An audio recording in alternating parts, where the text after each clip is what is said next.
Yeah, I get it, man. I need to add a couple more pillars. How would they begin to identify those pillars and then maybe add those? My advice is always don't trade one pillar for another. Don't neglect your current database just because rates are high and you're focusing on social media. I do think there's a little bit, probably a lot for some people, too much focus on social media. I think it's important. I think it should be there.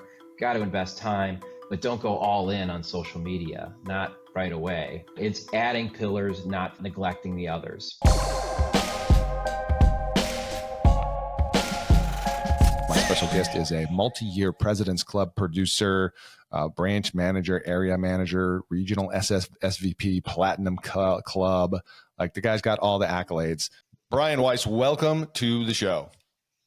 Thanks very much for having me. This is a long time coming, frankly. I've seen your name around for so many years. I've bought your book, and I finally get to meet you face to face and actually talk to you. So this is an honor. So I want to jump into this chapter, if you don't mind. Let's get right into it. Rethink Everything, the chapter 19 from the book. Reignite Your Career with Ideas in Action is the title of your book, or the chapter. And your focus is on, if I'm correct, well, let me ask you this way. What were you hoping to accomplish with your chapter, your contribution to the book? You know, ultimately, and this is going to sound a little strange, but ultimately, what I wanted to accomplish is to give people hope. I mean, it has been, and think about last December, November, when you and I were asked to participate in this group. I mean, the book, that was in the thick of it, right? People were really struggling, couldn't see a light at the end of the tunnel. I just wanted to give people some hope. And I wanted to give them some ideas about things they can do to adapt, change, and to bring in some business. You and I have been around the business long enough. We know there's 1,000 different ways to get business.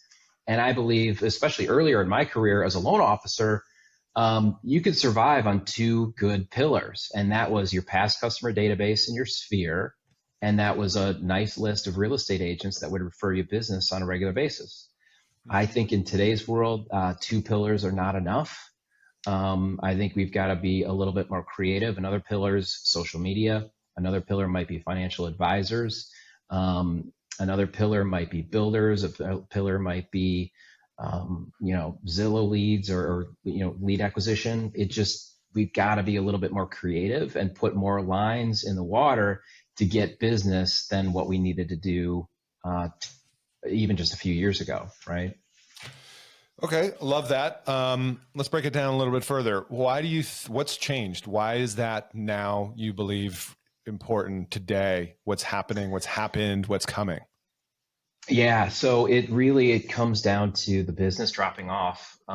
So many people entered the business when rates were low. It was refinance mania, and a lot of those individuals hung on for a very long time. Made it hard for those of us that have been in the industry for 20 or 30 years because there was just more competition.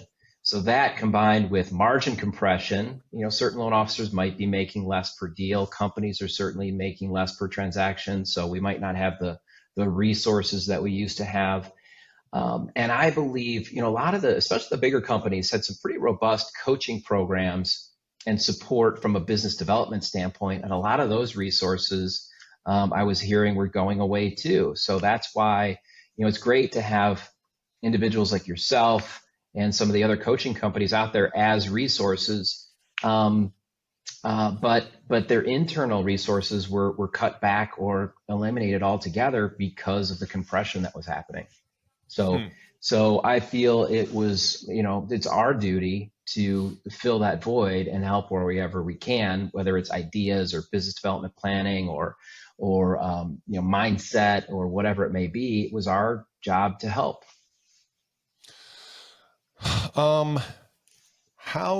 This might not be a fair question, and I'm just so I'm thinking through the frame of what you just said and what I know, or at least I have some access to feedback from, because I talk to a pretty decent amount of LOs around the country, is, I think, first of all, I mean, on its surface, I agree with what you're saying, right? Is we need to add more. As a matter of fact, that was the kind of what I talked about this morning on the podcast, which you and I were talking about before we hit record, which was adding these additional pillars. But I guess what I see when I hear that, or my response to that, is a few things I see occur. One, they do a lousy job of it. They dabble and they Mm-hmm. don't really create any momentum, or Mm-hmm. they forget that the foundational element or sources of their business at the the risk or the sacrifice of that golden goose to be like, I'm going all in on social media, man. Screw agents, right? Like, so how do you address, for those that are listening, like, what would you advise them if they're hearing you, they're like, yeah, I get it, man. I need to add a couple more pillars. Like, how would they begin to identify those pillars and then maybe add those? Yep. So first of all, my advice is always don't trade one pillar for another, right? Don't neglect your current database just because rates are high and you're focusing on social media. I do think there's a little bit, probably a lot for some people, too much focus on social media. I think it's important. I think it should be there. Got to invest time, but don't go all in on social media, not right away, for most of us. So there's that. It's adding pillars, not neglecting the others. And that might mean working a little bit longer. That might be meaning working a little bit smarter, a little bit harder. The other thing is that's where the coach comes in. I think, now more than ever, people do need a coach and a mentor. And if you're not getting that, my advice always is, if you're not getting that at your company, or if your company's coaching resources have diminished, you've got to seek help outside of your company, right? So it's realizing you need more pillars. It's getting with the right coach to help you develop those pillars. And simultaneously, and you and I touched on this right before we press record too, but I started a coaching company back in December too, a free coaching group based on Facebook. It's called the Action Plan Community. It started out as the Loan Officer Action Plan, but it became the Action Plan Community because even though it was for loan officers, we had real estate agents joining our calls and our group all the time. So I wanted to broaden the scope. It's rebranded recently as Action Plan Community. Anybody can find it on Facebook and join the group. But so there's that community inside Facebook, and then we do calls on a regular basis with subject matter experts. Jeff, I hope to have you. It's my goal, my dream, to have you as a contributor in the group at some point here. You didn't know that yet, so you don't have to answer off the cuff. But when I created that resource to get that creativity and get those ideas flowing, and then it's up to the individual loan officer then to execute. And if they need help with execution, that's where they reach out to a coach, maybe even Jeff, right? Sure. So we can link that up in the show notes then, right? Yep. Okay, absolutely. Cool. So anybody's listening, there'll be a link to that also in the show notes. Okay. So I'm back to your book here in the wonderful green book. And, once again, shout out Kyle Bryan, if you're listening. Hey man, we love you. Green book, right? Nice and prominent in the video. As a matter of fact, I got to get a real clip. Let's just point at the book and go, yeah, man, the book is awesome. They've developed quite a community too. I mean, sorry to interrupt your chain of thought here, but go ahead. I mean, the contributors, and I've met almost all of them at this point, great people with great hearts, passion for the industry, and some really amazing ideas. So if you are a loan officer looking for ideas, I mean, that green book is your Bible. I mean, that's it. That's the best. For sure. What is it? $15, $16 you could ever spend. Yeah. I mean, so anyway, that's from what I hear, that's a beer at Michigan State these days. So it is. And to clarify, it's University of Michigan, not Michigan State. Oh, so sorry, if my daughter ever watches this, I've got to clarify that. The podcast is over now. Brian's sorry, out of here. Katie. Sorry, Katie. Oh boy, there's a guy who doesn't really know his colleges. That's me. All right. So let's go through some of the pillars you have in here, and maybe the reason why I want to do this is to help those listening. How would they identify what would be a natural next pillar? Let's just assume that whoever's listening has real estate agents somewhere because it's tradition. And I'm happy to get into a riff on why agents or why not. And a lot of people like to bag on agents, but that's up to you. But the other pillars here are, I may not read them all because you have quite a few, but financial planners, renovation.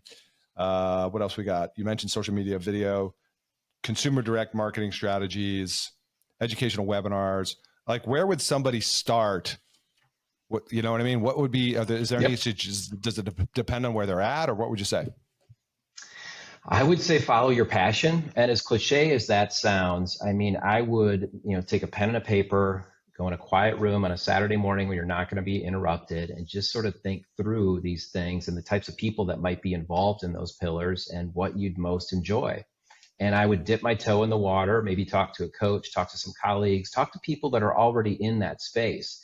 If you've developed a passion for, or you think you'd be very interested in renovation lending, I think it's an amazing pillar. It could be a pillar all in itself, just focusing on renovation lending.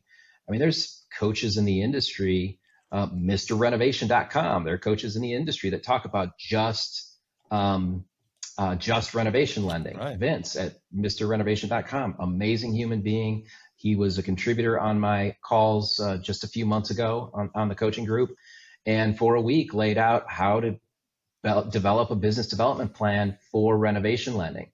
All of those calls are recorded. You could go into the Facebook group now, scroll back, see the calls with Vince, and get a little taste of what it's like to work renovation lending. And you might listen to those calls and or talk to Vince and find out, you know what, that's not really my thing. Okay, then take a look at a different pillar. Maybe it's VA lending.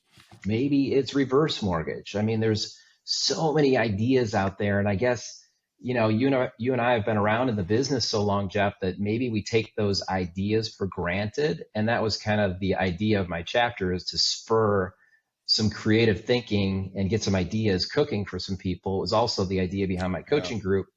Then you can choose from there. Choose from the list, I guess. Yeah, I like that a lot. You know, it's funny, and I love this, that it's expanding the pool of opportunities or thought for some people listening, I hope, because usually what most people do is they deal with the realtor thing, and then they're like, oh, you know, I'll try some financial advisors, and then they go down the list. They're like, oh, let me pay for some leads, you know. But you've actually opened it up, and I think there's an important point here. You know, as you well know, there's a difference between being transactional versus relational, right? Yes. And I am going to say publicly right now, and you can, I'd love to riff on this if you think it's somewhat different, that when you're buying leads and you're dealing with an internet lead that's been purchased, that's hard to develop a relationship. Am I wrong, or you're what do you think? Absolutely right. So when I was a retail loan officer, I purchased leads. They had a retail, I think they called it the retail purchase lead program. And I can't remember, I think I paid $2,500 per month, and you had a certain allotment guaranteed of a number of leads that would be sent to you. I tried it for 3 months. I failed miserably. Didn't close one loan. But it's because my mindset, the biggest waste of money ever. But my mindset was retail, and especially at that time, if you got a referral from a real estate agent, as long as you called them within a few hours, or in many cases same day, you were fine. The lead, you got to, even then, you got to hit that in a couple of minutes, or they already had 12 other calls and they're already angry because people are calling them. So it was a different mindset. I was taught that, but I didn't act on it. I didn't understand it. So I nixed it. And you think about I've been this, by the way, we didn't talk about this, but my first start was I worked for a subprime lender taking internet leads over the phone, you know? So I totally get what you're saying. And that's why I got out of that and went to Countrywide, our mutual company that we both were at. And because I realized that I wanted to build a career, which circle back to these other pillars that you talked about. I mean, that's why I wanted to highlight and again, I'm not here to pass judgment. Like, everything works. You said at the beginning, right? Everything. I have this saying that when it comes to marketing, everything works. It just doesn't work equally well for everybody all the time, everywhere. Right. So you got to figure out to your point, what works for you. Now, what I love about the examples you wrote down of additional pillars is these are largely relationship driven. Because if I'm going to put time, money, and effort in something, I want to be able to have a competitive advantage that's built on my skill set, my ability to market, my ability to connect and build relationships with people. And I just think, as I said, that's a lot harder to do with buying leads. There are companies that do that because they are a huge operation, right? Like Quicken Loans or somebody. Right. So that's a whole separate animal, though. There's nobody listening that's going to become a Quicken Loans, I don't think. But could you build a platform? Could you follow some advice and coaching that helps you attract and engage financial advisors, reverse mortgage, reno loans, you know, all those things? I think so. Why haven't more people done Yeah. it? Yeah. That's a great question. I have a feeling though, and I don't know for sure because it was never a pillar of business of mine. I'm trying to think if I ever had a loan officer on my team that it was a pillar of theirs. But for sure, you could find a coach in the industry that would help narrow in that particular pillar. I was just tossing it out there as an idea because I know there are people that do it. I'm trying to think of anybody that's actually doing Well, um, I know on the reverse side there is that at a Christina high Harms. level. Oh, Yeah, yes, yes. yeah, Christina. She's been on the podcast. I have a client of mine, Liz Reese. What's up? Shout out. She also is diversified in reverse and does really well with it. Mm, And of course, I always come back to if I was going to originate again. I love that you brought this up because I hadn't thought about these pillars in a while. But one of the other pillars I used to think about would be the divorce niche, because that's one yes. that's recession proof. You don't get shopped on rates. They value expertise. It's not super crowded. It's relationship based. It's referral driven. So that'd be one I would consider too. Yeah, absolutely. And absolutely, it's a great idea. And again, I know there are coaches that zero in on that and teach how to build a business development plan around that. So Mm-hmm. I personally don't. Well, I don't know if you do, but there are people out there that do that. I mean, there's certified diverse lending, that's CDLP. There's divorcethishouse.com. These people have been on the show. And these are pretty, I've gone through Divorce This House training. They've been on at least 2 times on the podcast. I've interviewed loan officers that are doing divorce. And again, talk about sources of business, which is why a lot of people tend to go with the financial advisor. They're like, what's the next place that's got sources? Oh, financial advisors, and then we get into this discussion about, what's wrong with agents, what's wrong, like why agents suck, all this stuff. And it's like, look, man, every lead source has its issues and challenges.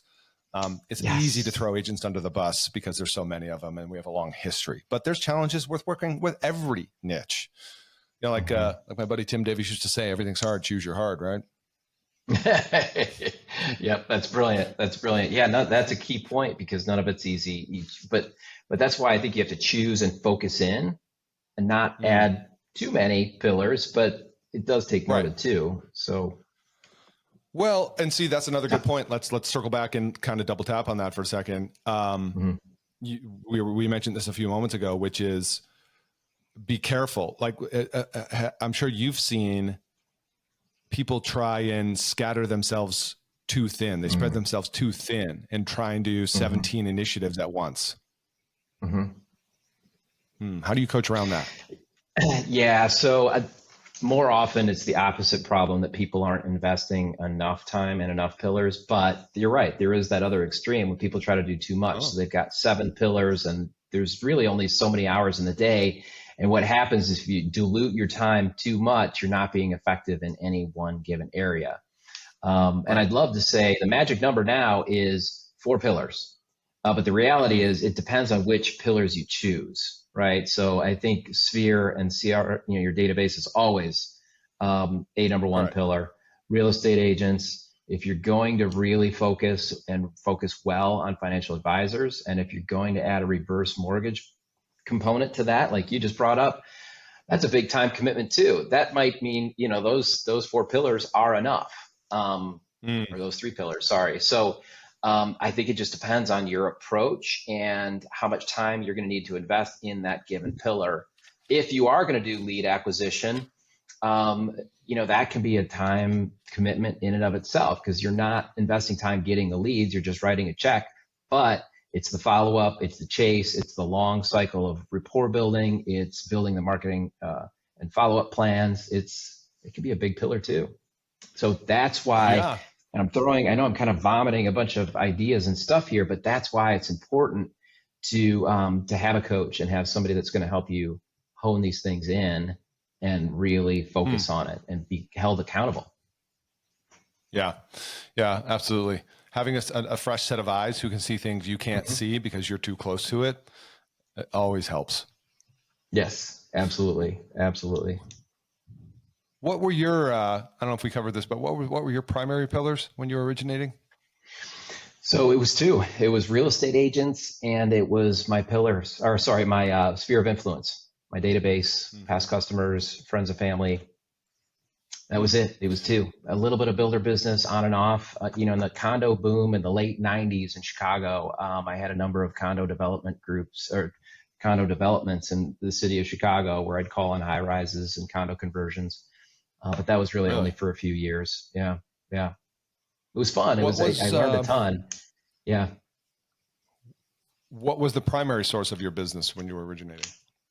It was real estate agents was the primary. What did that look like? Like how many 100%. core agents did you have like sending you? Yeah. Yeah. So that's a great question. I had, I would say 35, Okay. 35 to 40 good agents at any one time. There's a lot of ways to approach real estate agents, right? So within that pillar, there's sort of micro ways to approach it. Some people will only call on top performers, right? They'll only call on the best of the best, and therefore you would only need 4 or 5. My Mm, approach was not to work with the newbies either. I mean, I did. Had a number of those in my sphere, but I didn't spend a lot of time with them. I would do group training with the newbies and things like that. But I would go for the middle of the road agent. And my theory was, and I think I was right in most cases, but the theory was that they're not getting called as much as the top producers and maybe didn't require as much financial support, right? They weren't asking for the big marketing budgets. They weren't asking for covering big expensive events. They were a little bit more realistic on what the marketing budget should be. So that's why. It doesn't mean that's right, but that was my thinking at the time. And therefore I had a pretty large group of agents. The other thing, my approach was always just to do open houses. I would sponsor brokers opens. I would go to open wow. houses on Saturdays and Sundays. And that's how I met people. And then from there, I would build this big pool, this big list of real estate agents, and I would drip on them with email, phone calls, and then I would do monthly events, usually happy hours, occasionally a lunch and learn to educational event. But I did mass marketing through open houses, face to face, then Really? events to build relationships. Yep, that's what I did a lot. So open houses was your superpower. It was. It was. Interesting. I don't hear that very often. Yeah. They're a drudgery for Yeah. many. Did you enjoy it? At first, I hated it. At first, I hated it. And I'll be honest, the first time I did this, I remember I drove into the city and went to one of the nicer neighborhoods and sat in my car. I had my list of addresses that I was going to go see, sat in my car for 20 minutes before I walked into the first one. Stressful, right? You don't know Yeah. how you're going to Yeah. be treated. Are you going to have the door slammed on you? Are they going to shout at you? But it took me a minute to work up the courage. But once I did it, I developed a routine and then I kind of enjoyed it. Like I found it a way to meet new people. I made it a game in my head. My goal was to not go home until I had 10 business cards in my pocket because I knew if I got 10, there would be 1 or 2 that I just knew I wasn't going to call because it wasn't an immediate match. But so, if I did that twice in a weekend, I'd have 15, 16 cards, 18 cards of people to follow up with on Monday. I would add all of those cards to my database, add them to my email drip campaign, and I would call them throughout the week Wow. and then invite them You to my think something like events. that could I work? mean, it was old school. Wait a minute. Brian, can that work today, actually? I honestly think it would. I really think it would. Of course Open it houses would. are coming. Yeah, yeah, it would. It would. It's the phrase that I keep going back to, and I can't remember where I heard this at first. I didn't write it. I heard it somewhere. But if you want to do more business, meet more people. And honestly, Yeah. what better way to meet agents face to face to show up at their open house? It's a captive audience. Most of them are very, And very nice. It was very rare that I got a negative reaction from you working on a Saturday just like they're working. If nothing else, they're impressed that you're out there hustling just like they are. right. And did you wind up like hosting them together, like pre-calling people in the house with your laptop and stuff? Rarely on a weekend. I probably should have done more than that, more of that. Mhm. But my goal doing the weekend things was, and different approaches, but my goal was to just get as many cards as I could on one day, right? Yep. If you're Got sitting it. there, you're only Meet connecting and with greet. one agent. Meet and greet, only enough time to build rapport, grab a card, and then I was off to the next one so that I could get a number of cards. What I would do is I'd host a broker's open during the week. At the time, I believe, if I'm remembering correctly, it was every Tuesday that had broker opens in the city of Chicago. And I would host, I'd bring sandwiches, flyers, my laptop, I'd do the whole thing. And then agents would come to me, and still the goal was to get as many cards as possible. Great way to meet a lot of agents. You're positioned with that agent at the open house. Mm-hmm. Yeah. I mean, it's old, quote unquote, old school, but this is a connection business, right? And the more, like you said, the more people you meet, the more business you do. It's a law of large numbers. It absolutely is. 100% it is. The other thing about that too is, do you think like back then was it quiet out there? Like there's not a lot of LOs doing open houses. There was not. And I'm kind of curious now. I'm going to do a poll and find out how many loan officers are actually doing open houses today. I would guess very, very few. But back then, no, I don't think I ever, and I did this for years, I don't think I ever ran into another loan officer at an open house. I also want to just pause and make a just double tap on this point you made for a second, though, that you sat in your car out in front of that open house for 20 minutes and kind of worked up the courage. I can 100% relate to that. And I can remember more than one occasion where I was afraid to walk in, nervous, scared, like all the stuff you described. And then you realize that most of that is just head talk, and they're nice and they're like, oh, how you do? Like, they're happy to see you. And, I used to go in with finance flyers that I would design for the house in advance, like look up the listing for that day, you know what I mean? And just walk in like, boom, I got your flyers ready to go for your listing. Oh, thank you so much. Now, some might toss them, but like, I don't care.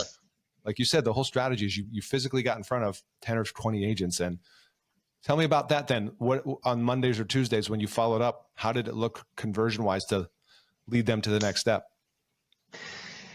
It was about a third that I could get them to, meet 3%. Or have about a meet or have a meaningful conversation on the phone. I would call that a win. Not everybody would take time for coffee, but to me, if I had a 40-minute conversation about our kids and sports or life, like to me, that's rapport building. And that's the idea of a coffee meeting. So I knew that if I could have a meaningful conversation, I could get them to one of my events eventually. And I was doing them every month. So I knew I could get face-to-face with them if I had that rapport building conversation day one or day two, right?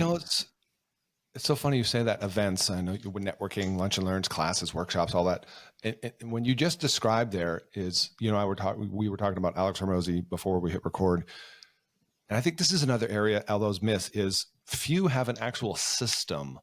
Like you think about a funnel, right? The picture of a funnel, and funnels are so popular today, right? Click funnels, et cetera. Everybody knows what they are. But how many of you don't have a funnel? Let's just take agents because that's what we're running on here. Like you actually had a process. That's what a funnel is. It's a process. You would go out, meet, get 10 cards, you'd follow up, you'd invite them to their events. It's just like, that's what a business does, is it markets to those people through different channels and means consistently over time. Mm-hmm. That's it. Yeah. Maybe why aren't I more successful with agents? Maybe because you're not following a system like Brian just outlaid, which is like, oh, you actually have to follow up. You have to have what's next when they don't take the call or they don't meet with you. You're always dripping. I'm sure you have stories of agents who you stayed in touch with for 3, 6, 12 months. And eventually, right, some people, they start turning after that period of time. Yes. Sometimes it's a long game. Sometimes it's a short game, but either way, you got to play the game, right? Which is get in front of people, drip, and have a system. That's well said. Now you said when I asked you how many agents your core agents, you said like 30, 35. I have to tell you, when you said that number, that was shocking to me because when I ask most loan officers, like they actually fill out a form before a call with me and I ask them how many agents, et cetera. I mean, the average number is 10 or less. Oh, wow. Crazy. Wow. Today, 10 or less. Yeah. And that's, I was going to say that's kind of dangerous because unless those 10 are top producers, you're not going to get a lot of business from 10. Well, you've seen the stats. It depends on the agent, but yeah, true. Right. True. that, oh, like, what is the stat lately? It's like 90% of agents closed 4 deals last year or whatever. Like, Hmm. I just love that. It doesn't tell the whole story, right? There's a flip side to that. But I Hmm. think the takeaway is you need more agents on your bus in this market, considering NAR, people heading out, right? All the turnover, all that stuff. Yes, yes, yes. Oh, yeah, Interesting. interesting times. And I do think, I mean, you bring up a great point. I think this would work. I believe this would work today. There's It does. relationships. The technology of a face-to-face conversation and a handshake never changes, right? Right. How we Right. follow up with them changes, or how we market to them changes. Right. The videos we send, video marketing wasn't a thing back then. Nah, I just sounded really old when I said that, didn't I?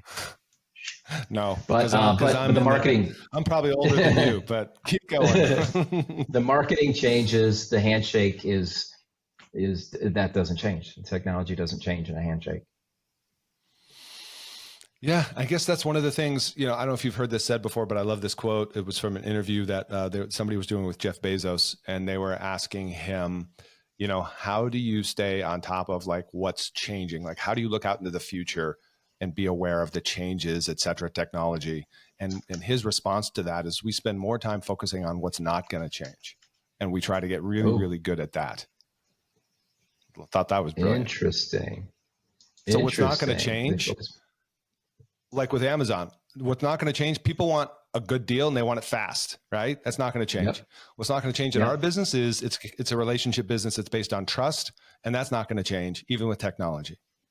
So Yep. where's your focus? So yeah. So Bezos was saying they then focus on the things that aren't going to change, because when you focus on the things that do change, when it changes, you got to change your plan. But if you focus on what doesn't change, your business plan is consistent.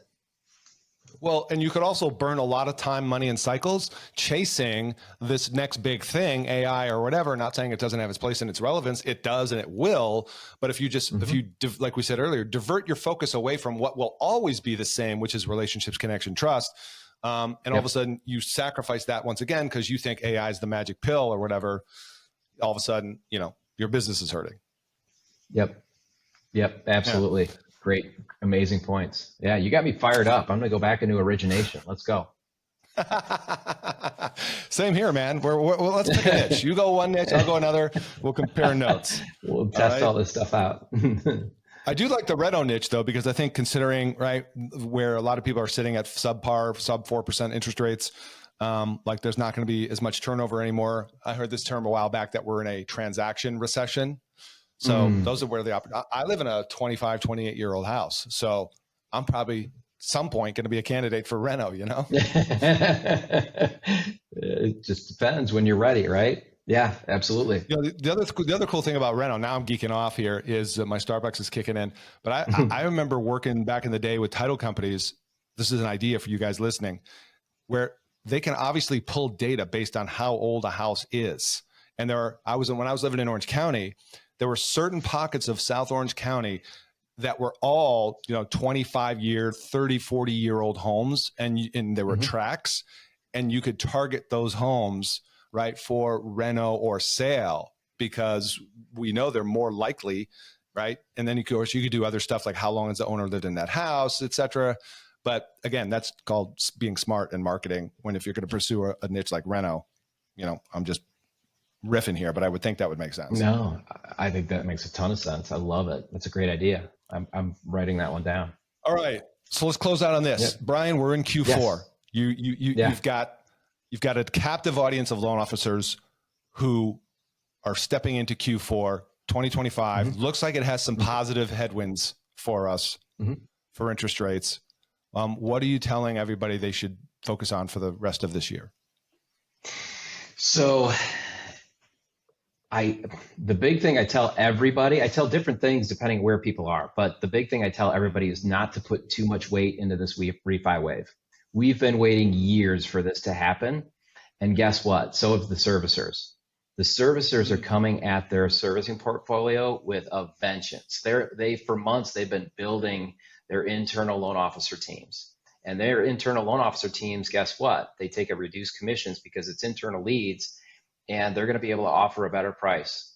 So make sure you have a sharp price, A. B, make sure you're staying in touch with your contacts.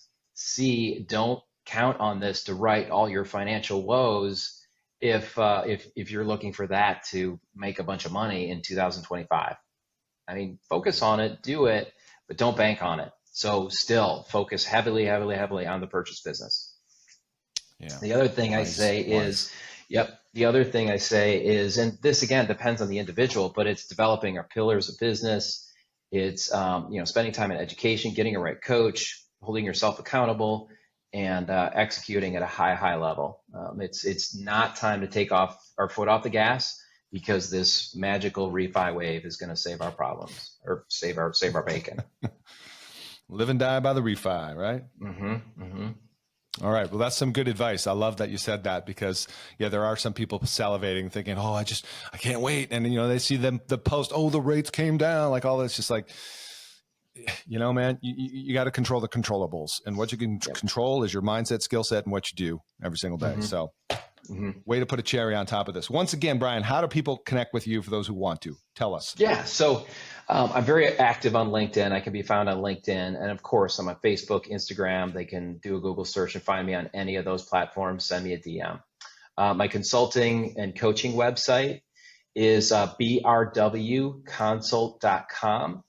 My coaching group is based on Facebook, and that is Action Plan Community. So if you do a Facebook search, Action Plan Community, ask for an invitation. If you're in mortgage or real estate, I'll bring you in. And then Collab. I mentioned Collab, which is a very unique and fun company. I'm really enjoying this, because what we do is we help people go down this entrepreneurial space of starting their own mortgage company.